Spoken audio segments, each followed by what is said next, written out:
ẹ̀yin èèyàn lé o lẹ ṣe káàbọ̀ sí Mashola Gist TV. Ṣé àlàáfíà ni ẹwà gbogbo lè ń kọ́? Ọ̀rọ̀ yìí mà tún lágbára ìgbà tí mo gbọ́ nǹkan tí Queen Empress Madani sọ lórí social media. Ẹnu ara wọn náà fi sọ. Ó yà mí lẹ́nu o. Wọ́n láwọn èèyàn kan lọ open fake profile èyí pé wọ́n sọ pé àwọn ò kí ń ṣe queen kábíyèsí. Ṣé ẹ mọ̀ pé mo sọ fún yín pé wọ́n gbé ọ̀rọ̀ kan sórí péèjì kábíyèsí pé kábíyèsí àti arábìnrin yìí ò fẹ́ra wọn. Nǹkan tá a rí lórí péèjì kábíyèsí nìyẹn o. Wọ́n láwọn èèyàn kan lọ open fake page fún kábíyèsí páwọn náà ń kọ gbogbo ọ̀rọ̀ yìí síbẹ̀. Àfi kí Ọlọ́run gbà wá ní Nàìjíríà yìí pẹ̀lú gbogbo kan máa lọ open fake account kan máa sọ oríṣiríṣi ọ̀rọ̀.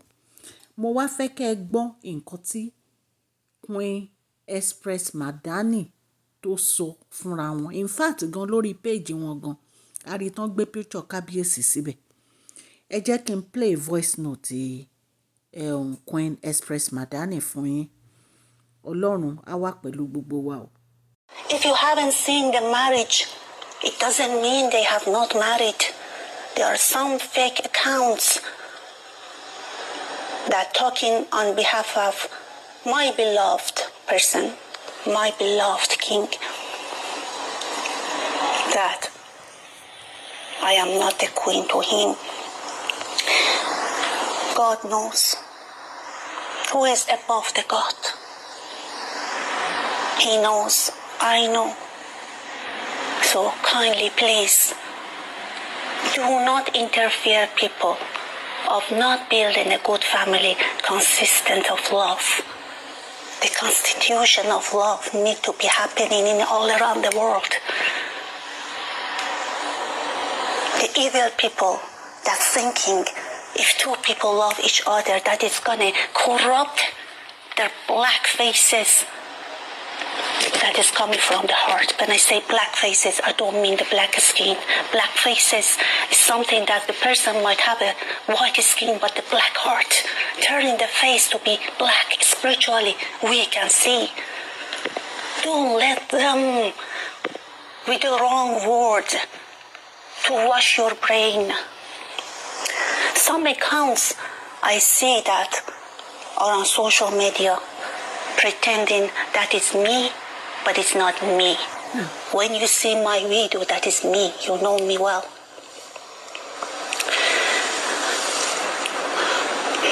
I have a lot of great vision for many countries. The country that I born, the country that I live, the country that I am going. So let us join together in peace. We never interfere with any home to break the love in that home.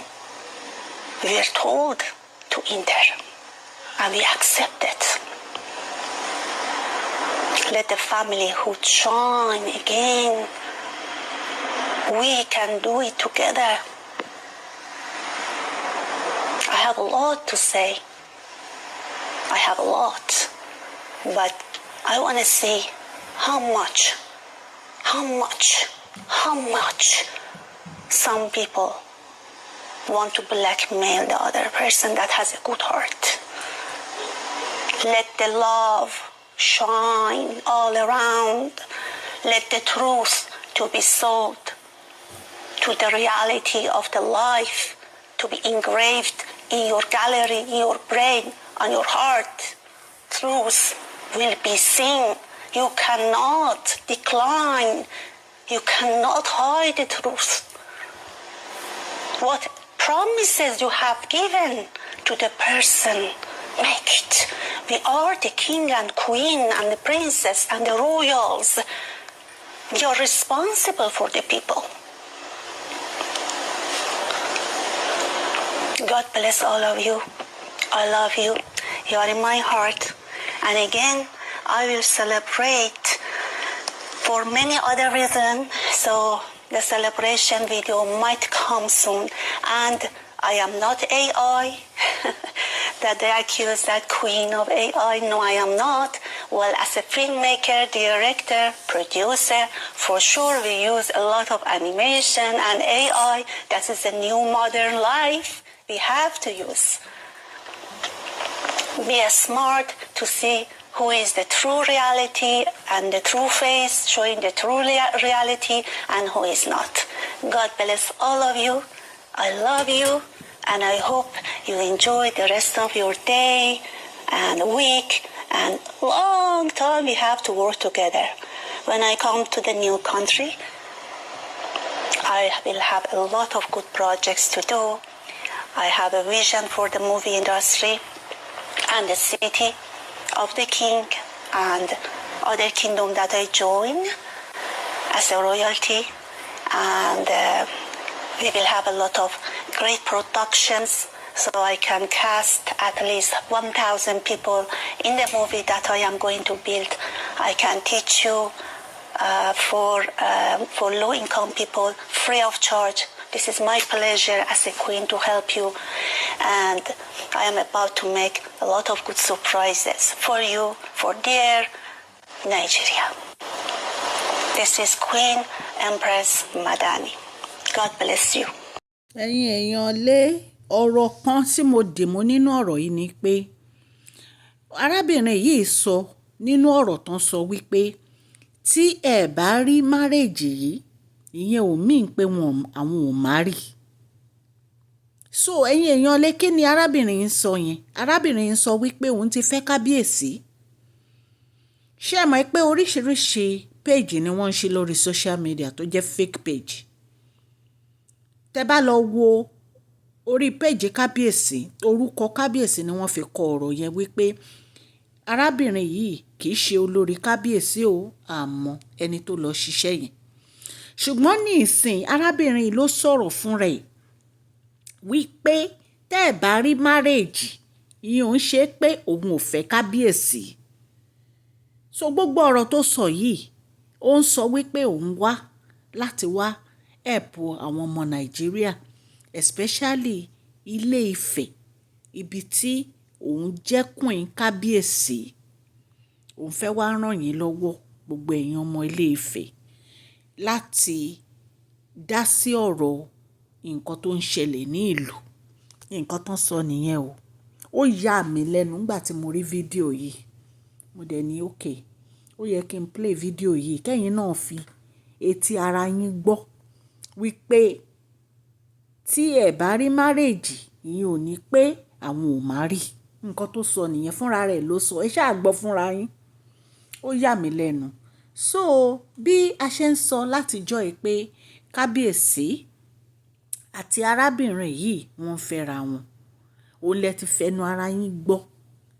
A ti fetí ara wa gbọ́ lẹ́nu arábìnrin yìí pọ́n fẹ́ra wọn nísìn. Ṣùgbọ́n kábíyèsí ò tí announce. Wọn ò tí ì sọ fún gbogbo ayé, ṣùgbọ́n à ń rí arábìnrin tó ń wánu pálásì ní gbogbo ìgbà. Tí wọ́n ń wánu pálásì ní gbogbo ìgbà, à ń rí wọn. A máa dúró dìgbà tí kábíyèsí bá sọ fún gbogbo wa pé ìyàwó àwọn ni Empress Madani. Ṣùgbọ́n right now Empress Madani ti jáde. Wọ́n ní tẹ́ ẹ̀ bá rí márèèjì ìyẹn ò ní pé àwọn ò má rí o. So wọ́n ní pé in fact gan wọ́n ti ń porúkọ wọn, wọ́n ti ń fi ara wọn pé Ọ̀jájá second. Lẹ́yìn ìyẹn àti rí picture kábíyèsí ní orí profile wọn tó ń gbé picture àwọn àti kábíyèsí sí. So kò jẹ́ bó ṣe jẹ́ ẹ̀yin èèyàn, mo ní kí n fún yín ní update ni o, torí nǹkan tá a rí la wá sọ. Mo dúpẹ́ lọ́wọ́ yín. Orúkọ mi ni Máṣọ́lá. Yorùbá ni à ń sọ lórí ìkànnì yìí. À ń sọ nítorí pé a fẹ́ gbàgbé àṣà àti èdè wa dẹ̀ tún sọ fún àǹfààní àwọn tí wọ́n gbọ́ Gẹ̀ẹ́sì. Ẹ̀yin tí ẹ bá ti subscribe, ẹ subscribe kẹ́ dẹ̀ tẹ notification bell so that a bá ti post any gist ẹ máa rí. Òkè òkè ni ọlá yín á máa lọ, ọlá yín ò ní lọ ìsàlẹ̀ láíláí. Ẹ̀yin èèyàn lé, ẹ má gbàgbé pé lórí channel à ń sọ̀rọ̀ nípa celebrity gist, royal gist, politics àti gbogbo nǹkan tó ń ṣẹlẹ̀ ní agbègbè orílẹ̀-èdè bàbá wa ní ilẹ̀ Nàìjíríà. Ẹ̀yin tí a bá ń ṣe ọjọ́ ìbílẹ̀ ní a kí yín happy birthday, long life and prosperity. Please share this video, like and subscribe. God bless you all. Mashola Gist TV. Love you all.